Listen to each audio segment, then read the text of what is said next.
मुख्य विषय आज का है कि निराकार परमात्मा नाम रूप से न्यारा नहीं, उसका नाम रूप से सबसे न्यारा है। सबसे पहले तो निराकार को समझना पड़ेगा। निराकार का मतलब क्या? निर्गतः आकारः यस्य सा निराकारः। निराकार का अर्थ ये नहीं है कि जिसका कोई आकार ही नहीं। निराकार का मूल अर्थ है जिससे सब आकार निकले हों।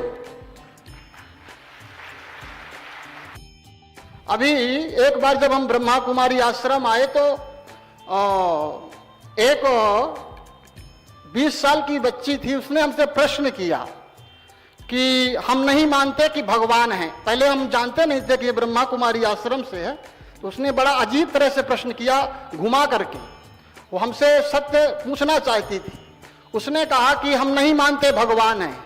तो हमने कहा ऐसी बात कैसे कह सकते हैं आप कि भगवान नहीं है? तो बोले कि आप प्रमाण दीजिए कि भगवान है। हमने कहा कि आप अपने को मानते हो कि आप हो? तो उसने कहा हाँ, अपने को तो हम मानते हैं। तो हमने कहा कि यदि आप अपने को मानते हो तो आपके पिताजी भी होंगे, उनको भी मानते हो कि वो भी हैं? तो बोली हाँ हम मानते हैं। हम बोले किस आधार पे आप मानते हो कि आप हो और आपके पिताजी ये हैं? बोले हमारा रूप उनका रूप मिलता है, हमारे गुण उनके गुणों से मिलते हैं, हमारा डीएनए मिलता है, तब हम मानते हैं कि ये हमारा पिता है और ये हमारी माँ है। हमने कहा कि इसी सूत्र का आधार ही आपके प्रश्नों का उत्तर है। आप शरीर के माता पिता को उनके डीएनए, उनके रूप, उनके नाम से मानते हो, तो शरीर को कौन पैदा किया? शरीर को भी कोई शक्ति है जो चला रही है, वो कौन है? तो उसने कहा कि हम नहीं जानते। हमने कहा कोई तो है ना कि चला रही है? तो उसने कहा हाँ है तो कोई जरूर, इसको तो हम मानते हैं। हम बोले उस शक्ति को जो पैदा किया है, जिस शक्ति से आपका शरीर खड़ा है, उस शक्ति को जो शक्ति देने वाला सर्वशक्तिमान है, वही तुम्हारा बाप है, वही तुम्हारा पिता है। तो उसने अपना परिचय दिया। बोले यही बात आप सबको बता सकते हैं क्या मंच से? हमने कहा अभी नहीं, मौका मिलेगा तो जरूर बताएंगे। क्योंकि सारा झमेला इसी बात पर है, हम खुद को नहीं जानते, खुदा के बारे में बात करने चल दिए। हम खुद को ही नहीं पहचानते, मैं कौन हूं। सबसे बड़ा अद्भुत रहस्य, सबसे गुह्य बात एक ही है। सारे धर्म, वेद, पुराण, कुरान, उपनिषद, दर्शन, जितने भी ग्रंथ हैं, इतने ग्रंथ हैं कि ये कई हाल भर जाएंगे, ग्रंथों की कमी नहीं है। इतना ग्रंथ किस पर लिखा गया? एक परमात्मा को जानने के लिए और आत्मा को जानने के लिए। अभी भी ग्रंथ पर शोध किए जा रहे हैं, जितने भी विद्वान आ रहे हैं वो लिख रहे हैं अपनी तरीके से, लेकिन कोई नहीं समझ पा रहा कि मैं कौन हूं। जिस दिन ये पहेली, जिस दिन ये रहस्य का उद्घाटन हो जाएगा, उसी दिन सारा विश्व एक सूत्र में बंध जाएगा। फिर किसी को ये बात करने की जरूरत ही नहीं पड़ेगी कि परमात्मा निराकार है या साकार है। और राम राज्य तब आएगा जब रावण मरेगा। रावण कहां बैठा है? रावण राम के अंदर नहीं, रावण यहां 800 करोड़ जितने लोग हैं उन सब के अंदर बैठा है। और वो जब तक नहीं मरेगा तो राम मंदिर में राम तो आ गए, लेकिन राम राज्य को लाना है तो हर आत्मा के अंदर रामचरित उतारना पड़ेगा, तब राम आएंगे। अब वो रामचरित तब अंदर आएगा जब सब हम जानेंगे हु एम आई, मैं कौन हूं। यह प्रश्न ही राम राज्य लाएगा। इसका उत्तर निकालो, मैं कौन हूं। इस पर बोलना चाहिए सबसे ज्यादा। सब चाबियों का, सब तालों की जो चाबी है वो मैं कौन हूं इसी के अंदर है। इसको खोलो, ये खुल जाएगी। हमारे शंकराचार्य ने अद्वैत वेदांत, द्वैत और अद्वैत, द्वैत का मतलब दो, दो का मतलब दुख, मैं और तुम दो हैं तो दुख है। सब एक ही हैं।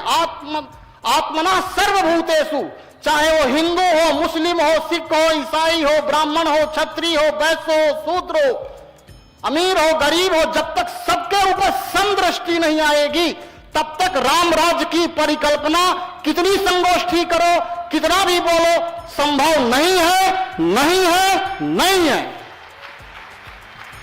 स्वामी जी ने कहा था एक बहुत गजब की बात कि भारत राम राज्य लाना है तो राम राज्य भरत ने लाया, भरत ने लाया। अब भरत से ही भारत नाम पड़ा देश का, ध्यान रखिएगा। अब भारत कोई धरती का नाम नहीं, भारत ये जो सफेद साड़ी पहने हुए ब्रह्मा कुमारी हैं, यही भारत माता हैं।